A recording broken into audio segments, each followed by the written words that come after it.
আজকে আমি আপনাদের সাথে শেয়ার করব ইলিশ মাছ, চিংড়ি মাছ এগুলি ছাড়া কিভাবে কচু শাক রান্না করা যায়। আর এই রান্নাটা যে এত সহজ আর এত মজা হয়, মানে মাছ মাংসকে হার মানায় এই কচু শাক। আর এইভাবে কচু শাক রান্না করলে আর কিচ্ছু লাগবে না, অনায়াসে ভাত খেয়ে উঠে যাওয়া যাবে। তো এই রান্নাটা আমি কিভাবে করি সেটাই আপনাদের সাথে আজকে শেয়ার করব। আর অবশ্যই আপনারা যদি এটা বানিয়ে খান নিরাশ হবেন না, এতটুকু আমি বলতে পারি। তো চলুন কিভাবে রান্না করি দেখা যাক। তো প্রথমে আমি কিছু কচু শাক নিয়ে আসছি। কচু শাকগুলি আমি ভালো করে বেছে নিব।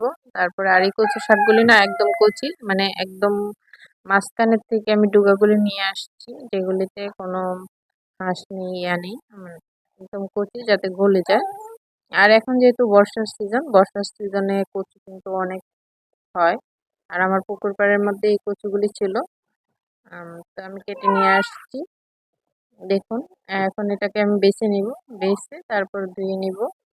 তো শাকগুলি কোটার সময় আমি অনেকটা ভয় পাচ্ছিলাম যে হয়তো হাত চুলকাবে, যেহেতু এগুলি পানির মধ্যে ছিল, মানে পানির পুকুর পাড়েতে পানি আছে, সেই পানিতে চিপচিপা পানিতে আর কি।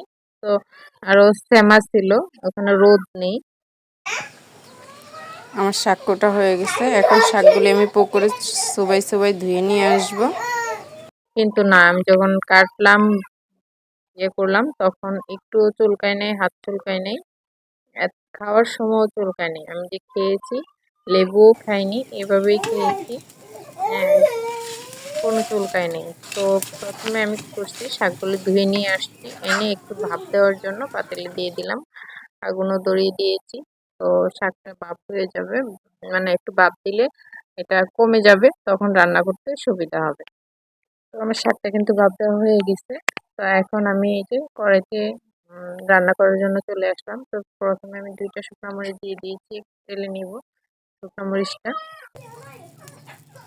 শুকনো মরিচটা আমি পরে ব্যবহার করব। তো একটু গুঁড়া করে উপরে দিয়ে দিব। আর পেঁয়াজ দিয়ে দিলাম যখন মরিচটা একটু লাল হলো।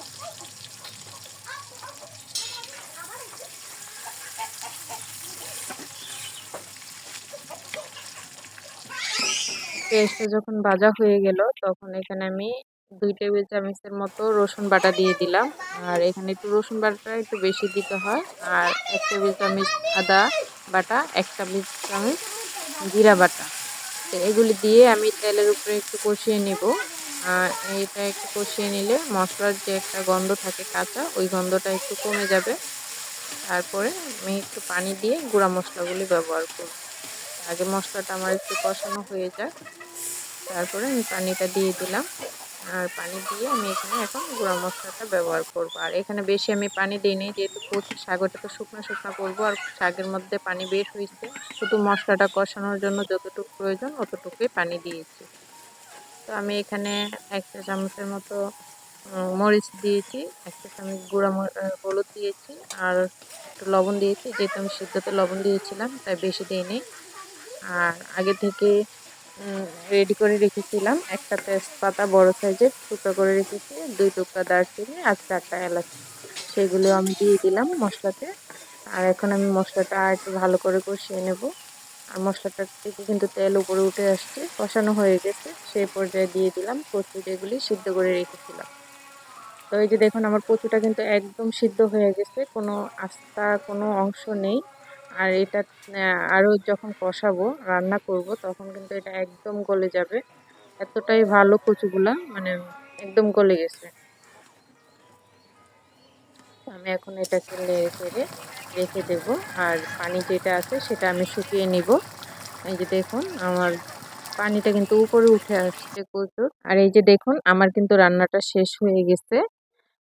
দেখতেও খুব সুন্দর লাগছে। ক্যামেরাতে হয়তো বা একটু ঘোলাটে দেখাচ্ছে, কিন্তু কচু শাকের কালারটা একদম পারফেক্ট ছিল। কালারটাও নষ্ট হয়নি, সবুজ ছিল।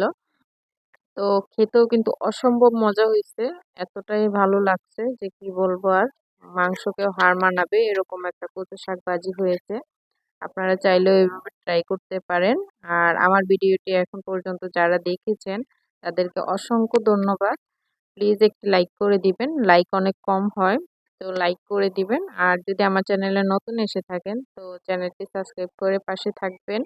আমার বড় মেয়ের কাছে যে এত ভালো লাগছে শাকটা, আপনারাই শুনুন কি বলে ও।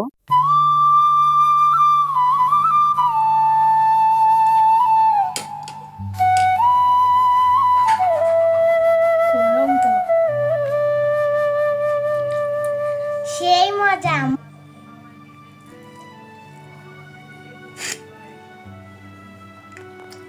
শাকটা এত মজা কেন? কচু শাক এত মজা কেন? আমি মজা করে রান্না করছি এই জন্য। বেলা রান্না করতো? কি করছি এটা? রান্না করতো? রান্না বানাইতো? এটা কচু শাক ভাজি। ভর্তার মতো লাগে। হ্যাঁ, যে ভাজি কচু শাক গলে যায় না, কচু শাক তো গলে যায়, এটা আস্তা থাকে না। আর কচু শাকটা অনেক কচি ছিল, মানে একদম কচি, তো এই জন্য গলে গেছে, একটু আঁশ নাই, আস্তা নাই। আরো খাবো। আরও খাবা? ঠিক আছে, শেষ করো। ভাত পড়তেছে কেন মা?